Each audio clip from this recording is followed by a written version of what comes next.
बहुत 60 साल से सबको जिता रहे, हम जीतेंगे इंशाअल्लाह। उत्तर प्रदेश का मुसलमान जीतेगा।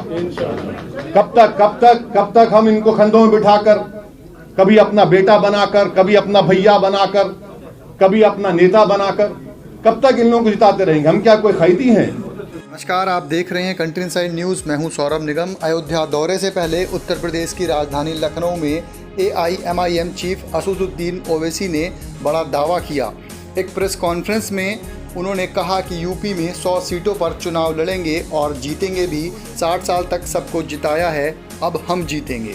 ओवैसी ने समाजवादी और बहुजन समाज पार्टी पर निशाना साधते हुए कहा कि सभी पार्टियों ने सिर्फ मुसलमानों का इस्तेमाल किया है। सपा बसपा गठबंधन के बावजूद बीजेपी ने यूपी में सरकार बनाई थी। यूपी में मुसलमानों की हालत ख़राब है। वहीं यूपी के बाहुबली नेता अतीक अहमद की पत्नी शाइस्ता परवीन ओवैसी की पार्टी में शामिल हो गई हैं। ओवैसी की मौजूदगी में उन्होंने पार्टी की सदस्यता ली।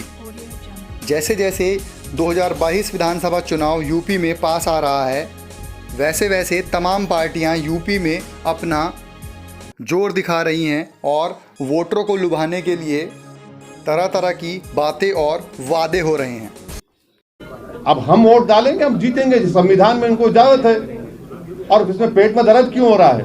वैसे साहब, कल मोहन भागवत साहब ने पुणे में एक बार फिर से ये कहा है कि हिंदू और मुसलमान के पूर्वज एक थे। उन्होंने कहा कि हमारी एकता ही हमारा अतीत ही हमारी एकता का। मैं हाँ, रणवीर साहब बोलिए ना। रणवीर, आप कहाँ हैं? रणवीर भाई दिख गया, बोलिए। मैं वो जवाब दे चुका हूँ सर। उसको बीएसपी को आप कह रहे हैं कि झोली भर के मुसलमानों ने वोट दिया। दोनों को पिछले 2019 के लोकसभा के चुनाव में CSDS का डेटा है 2019 का कि 70% मुस्लिम्स वोटेड फॉर, 70% मुसलमानों ने BSP और सपा को वोट दिया और 50% के ऊपर हमारे हिंदू भाइयों ने बीजेपी को वोट दिया। ये मैंने कहा है। मैं यही कह रहा हूं कि अभी मायावती जी का कार्यक्रम चल रहा है और वहां शंख बज रहे हैं, वैदिक मंत्र पढ़े जा रहे हैं, तो मुसलमान आखिर क्यों आपको वोट करें? क्या सोच वहां जय श्री राम के नारे भी आज लगे? हाँ, नहीं, देखिए, वो उनके पार्टी का प्रोग्राम है, वो जो करते कर लें। हमारा जो पॉलिसी, हमारा जो पॉलिटिकल ऑब्जेक्टिव है, हमारा जो कोशिश है उत्तर प्रदेश में, वो आपके सामने रख रहा हूँ। यूपी के सिलेक्शन में तालिबान भी एक मुद्दा हो गया। आपका क्या सोचना है? क्या होगा? तालिबान है वो यूपी कौन बना रहा है? मैं आपको बताऊं, ऐसे नाम लेने से क्या मतलब है? किसी पार्टी का नाम मैं नहीं ले रहा हूं। अरे आप क्यों डर रहे हैं? हाँ, नहीं, बीजेपी कह रही है कि जो तालिबान का सपोर्ट कर रहे हैं, यहाँ पे ऐसे लोग हैं जो सपोर्ट कर रहे हैं। हाँ, उनके खिलाफ ये बोलिए ना, नाम लेके बोलिए। तो सुनिए, हाँ सुनिए, हकीकत ये है कि भारत के टैक्स पेयरों के पैसे 35,000 करोड़ रुपये हमने अफगानिस्तान में लगाए, जिसमें वाजपेयी सरकार भी सत्ता में थी, मनमोहन सिंह की सरकार और मोदी सरकार की 6.5-7 साल। ये 35,000 करोड़ में हमने डैम बनाए। अफगानिस्तान में हमने उनकी पार्लियामेंट बनाई। ईरान से छबार पोर्ट हम बना रहे हैं ताकि वहां से ट्रेड हो सके अफगानिस्तान में। अब वहां पर तालिबान आ चुका है और पिछले 20 साल में हर साल हमने करीब 800 से 900 अफगानियों को अफगानिस्तान से भारत लाकर उनको एजुकेशन करवाया, doctor, engineer, Indian military academy पढ़ाया। तो ऐसे 16,000 लोग हो गए। हम ऑल पार्टी मीटिंग में गवर्नमेंट मोदी सरकार से सवालात किए, जो मैं दोहरा देता हूं, आपकी आसानी हो जाएगी समझने के लिए।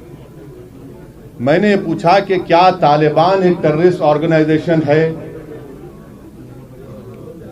अगर है तो यूनाइटेड नेशन में भारत सैंक्शन कमेटी का चेयरमैन है, तो क्या उनको डीलिस्ट करेगा या उनको वैसे ही बरकरार रखेगा? नंबर 1।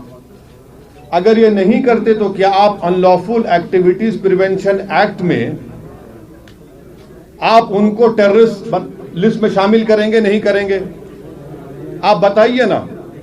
और अगर ये भी नहीं करते तो फिर उनको खामोश रहना चाहिए।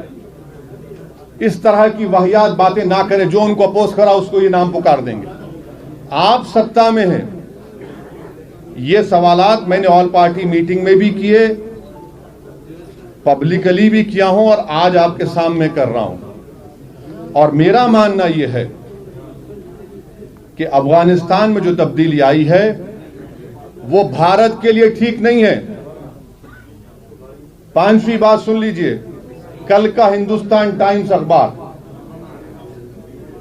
उन्होंने एक CIA के ऑपरेटिव चीफ जो अफगानिस्तान में अमेरिका की सीक्रेट एजेंसी, गुप्त एजेंसी के वहां पर जिम्मेदार थे, उन्होंने अपने इंटरव्यू में हिंदुस्तान टाइम्स को कहा कि भारत ने भारत के मुसलमानों को दूर करके, उनको एलिनेट करके बहुत बड़ी गलती की है।